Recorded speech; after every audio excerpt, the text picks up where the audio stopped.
Hi, it's Cara Brown, and this is Watercolor Conversations.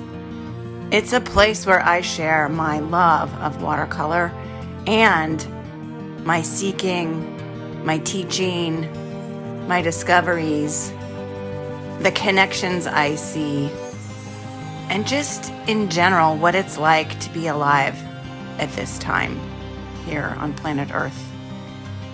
I hope that this meets a part of you that's longing to be met. Thanks for being here. Hi, it's Cara, and I thought I'd sit myself down and share with you some thoughts that have been burbling in me. There's a chapter in my book that needs to come together, and I thought that maybe if I sit and talk to you about it, that it might do something for my thoughts. I was moving stuff around in my studio recently, and I came across something that was pinned to the wall that was kind of hidden by some stuff. And it was the last page of a magazine or a pamphlet. I think it was an environmental thing, but magazine size, letter size. And there's a quote on it from Iris Murdoch, the author. And she said, "People from a planet without flowers would think we must be mad with joy the whole time to have such things about us." So what is this mad with joyness that we get when we look at things that we find what we say is beautiful? I mean, what is beauty? Really, what is beauty? It's really a mystery. If you think about it, why does it even exist? Why do we find it so much in nature? Why did we evolve to perceive it and even create it? Archaeologists have found cave paintings and other kinds of creations that earlier humans made in burial tombs and other places. We were drawn to do this, to draw things. We were drawn to draw things. Interesting use of words. But it's really a thing. And I have a notion to call this chapter The Case for Beauty. It is a thing. And it does orient us. And when I say beauty, I mean beauty with a capital B. I don't mean what we would consider mostly the female appearance world of hair and makeup and such. I'm talking about John O'Donohue's definition of beauty, which he said was anything in the presence of which we feel more alive. And I've had some time in my life where I have felt like beauty was trivialized, like making pretty things, and pretty is sort of it's a watered down word for beauty. It's a trivialized version of beauty, although there's nothing wrong with the word pretty. I have been reluctant to say, this is what I do, and yet it is what I do. My birthday's in November, and this past November, a very dear friend, Sue, gave me a card with a quote by Elsie DeWolf. And she said, "I will make everything around me beautiful. That will be my life." As soon as I read this, tears immediately burst out from my eyes. To think that I could be that audacious, that making things beautiful could be my life too. To claim this as my life's work while living in such this broken world. I mean, look around and you see all the piles of crap that need cleaning up, figuratively and literally. It seems almost irresponsible. But the fact is, regardless of whether I've claimed it or not, making things more beautiful already is my life. And I mean beauty in the big way and not just the visual way. There's a book that I read somewhere along the way by Charles Eisenstein called The More Beautiful World Our Hearts Know Is Possible. And his definition of beauty is definitely big. It's not just physical beauty, but it's generosity and kindness and compassion and care for one another. There's been a hiccup inside me along the way of another piece Cesar A. Cruz, educator and artist, said that art should comfort the disturbed and disturb the comfortable. And this was picked up by Banksy, a famous street artist. There's something here that has wormed inside me, this subtext, that there's a belief that disturbing the comfortable is somehow more important or noble or valuable than comforting the disturbed. But if we all disturbed the comfortable, then what about all those who truly need comforting? Who will make art for them? It's tricky. It's really tricky because I feel like there is a way in which a certain part of our culture will say that what I do and what a lot of the people who come to paint with me on a regular basis do is not important, that we are very comfortable people of a certain culture who have the luxury in our lives of the time and the resources to make the beauty that we do. And that's a really dystopian way of looking at the world, and one that I don't really want to jump on board with. No, the one that I do not want to jump on board with. All kinds of artists over many, many, many, many, many years, hundreds, if not thousands, have done what we do, have had life circumstances that have allowed us to do what we do, and it does something to all of humanity and to the legacy that we leave to the next generation. Because there is that response we have when we see something really startlingly beautiful, a vista, the close-up of a flower with some water drops on it, the things that call us to paint, we had a response to. And that response was an opening in our chest, was extra air going in, like,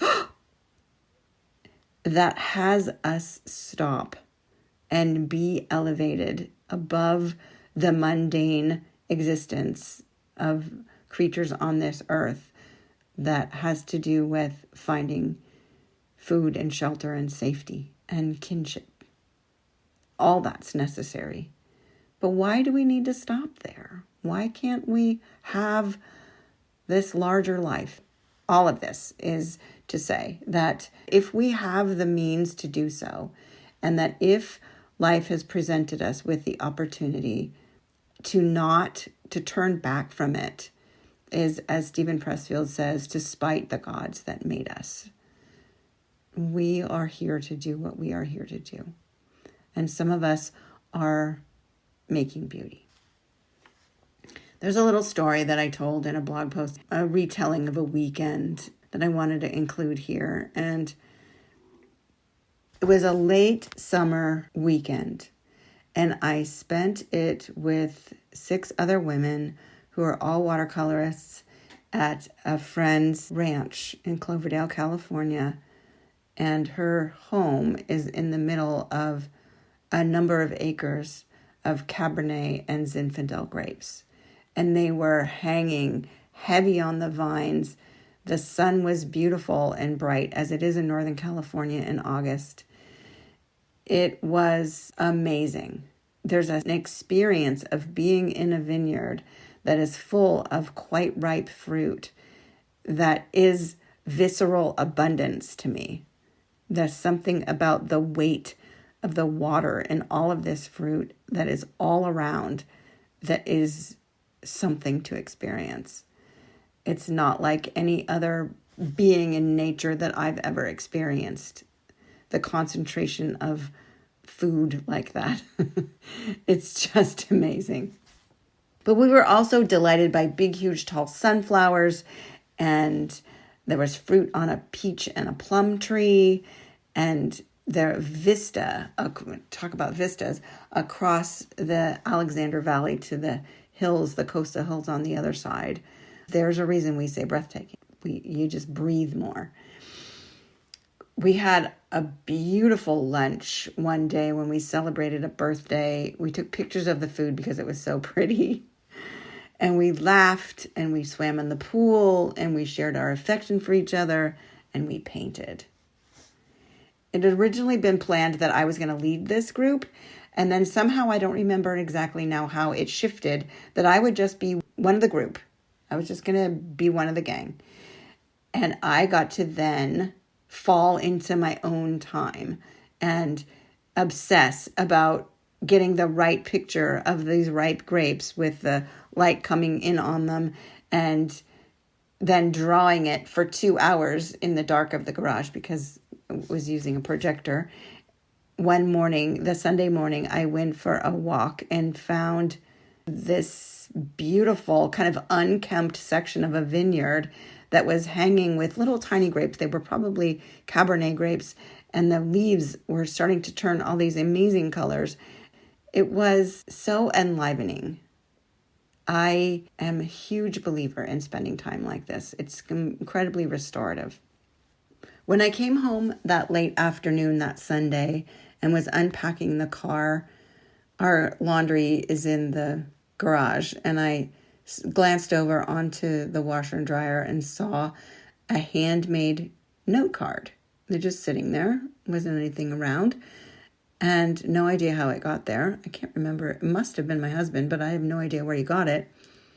The handwritten message on the front was a quote from someone named Richard Watson, and he said, Tao, and that is Tao, to be truly good, you cease fighting the darkness. You just make beauty. Of course, my thought was, isn't this just the perfect message to cap my experience of this lovely weekend I just had? There's a part of me that is so compelled to be so very purposeful, who feels responsible to do my part to right the wrongs of this world, that I can have a hard time just taking time to have fun, time for just pleasure. So what if all I need to do is just make beauty? And you too. What if making beauty is more than just making art? What if it's also how we talk to each other, or the space that we create when we gather? What if the beauty I'm already making is doing enough?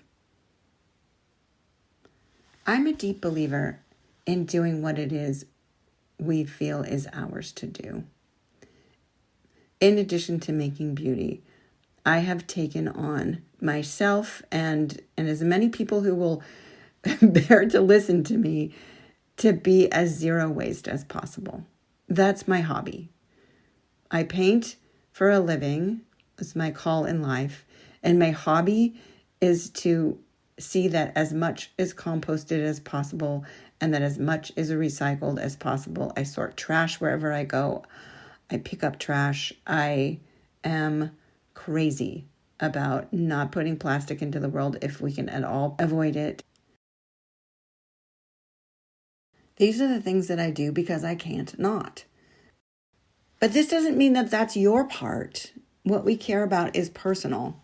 And I take such comfort in knowing that there are people who do all kinds of other things that I care about, but not as much maybe as they do, that we each have our little place, our pile of crap to help clean up in the world or prevent from happening.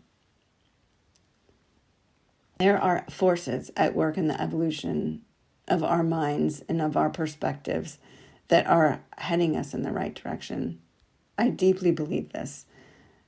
In the face of people saying all kinds of things to the contrary, I don't care what they say. I deeply believe this. Another thing that I am compelled to do is that I will always encourage anyone who has the call to create in whatever way you do to do so. When you do, it's life-changing. And many of the things that people who listen to me, at least, want to create are in the category of making beauty. So follow the Tao, the ancient one's wisdom of not fighting the darkness and just make beauty. It's just an energy. There's a resonance with it. And the ripples that happen when we drop pebbles in the pond that send beauty into the world impact others and the world in ways that we can't even know. I recorded this a couple of weeks ago and didn't fully finish it, but I didn't want to throw it away because I liked the tone of what it is I was saying, and I wasn't sure I was going to be able to say it the same way. So I just want to wrap this up by saying thank you for listening, and I hope that the beauty that you are and the beauty that you make shines out into the world. So until next time, thanks again. Take care. Bye-bye.